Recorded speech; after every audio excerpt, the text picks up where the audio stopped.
Hello guys, आपका स्वागत है हमारे यूट्यूब चैनल हार्दिक कौशिक। सबसे पहले मैं आपको राधे राधे, जय माता दी अवश्य कहूंगी। और आज मैं आपको इस वीडियो के माध्यम से यह बताना चाहती हूँ कि जो हमारे देश की प्रथा है मकर संक्रांति, यह कब मनाई जाती है और इसका क्या विषय होता है, किस कारण से यह मनाई जाती है, इसकी एक कथा होती है, कहानी होती है, वह भी आप इस वीडियो में हमारे माध्यम से जानेंगे।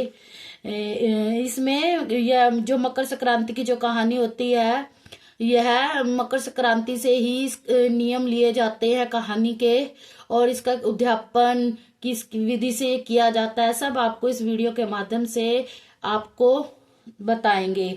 कहानी सुनना, सबसे पहले है हमें कहानी सुनने के नियम होते हैं जो सुबह उठकर नहा धोकर किए जाते हैं, और आज के दिन से पूरे एक साल के लिए इस कहानी को लगातार प्रतिदिन सुना जाता है। तो सुनिए, कहानी सुनने का नियम हमें मकर संक्रांति के दिन सुबह स्नान आदि करने के बाद यह कहानी सुनते हैं। उसके बाद हमें एक साल तक रोजाना यह कहानी सुननी होती है।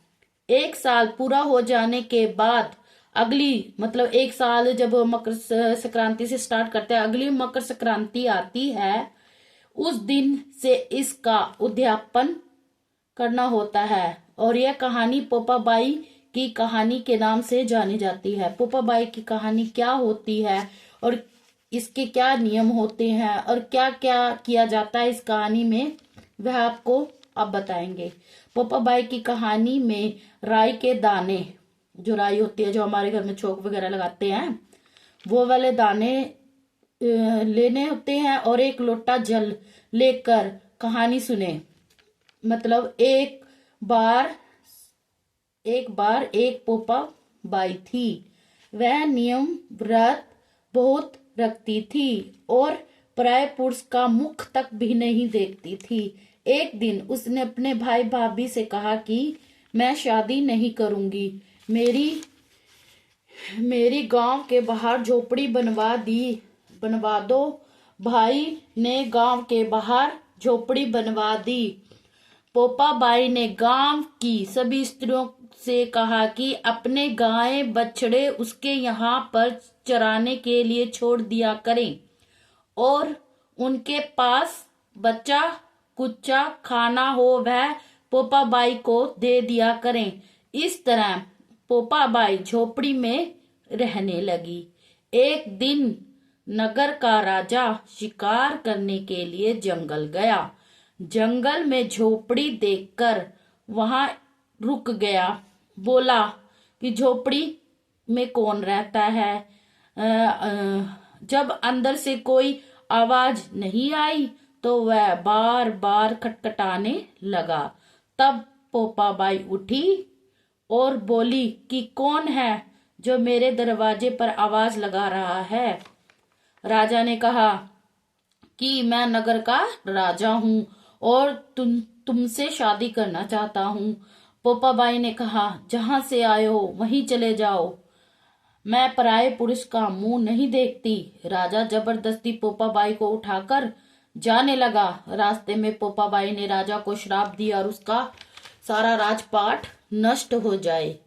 और जब वह नगर पहुंचा तब रानियां कहने लगी, इसको वापिस इसकी झोपड़ी में छोड़ाओ। राजा जब पोपाबाई को छोड़ने के लिए गया तो रास्ते में पाप की नदी आई। कौन सी नदी आई? पाप की नदी। और राजा उस पाप की नदी में डूबकर मर गया। नरक में गया। मरने के बाद नरक को चला गया। पोपाबाई धर्मराज जी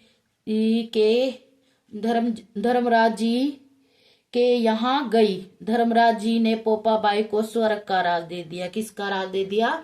स्वर्ग का राज दे दिया। एक बार पृथ्वी पर एक सेठ सेठानी की मृत्यु हुई। मृत्यु के बाद वो स्वर्ग को सिधारे, लेकिन स्वर्ग के दरवाजे बंद थे। दरवाजे को बंद देखकर धर्मराज को दरवाजा खोलने का आग्रह किया। तब धर्मराज जी ने कहा कि इस द्वार पर पोपाबाई का राज है, तब सेठ सेठानी ने कहा, हम पोपाबाई को नहीं जानते। तब धर्मराज जी बोले कि 7 दिन के लिए तुम वापस पृथ्वी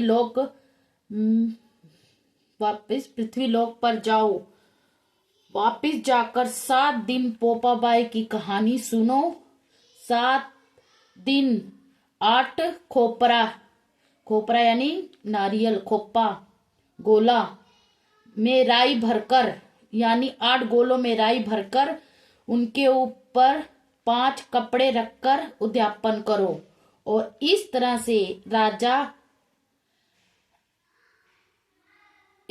से कहे, राज है तो पोपाबाई का, लेखा लेगी राई राई का।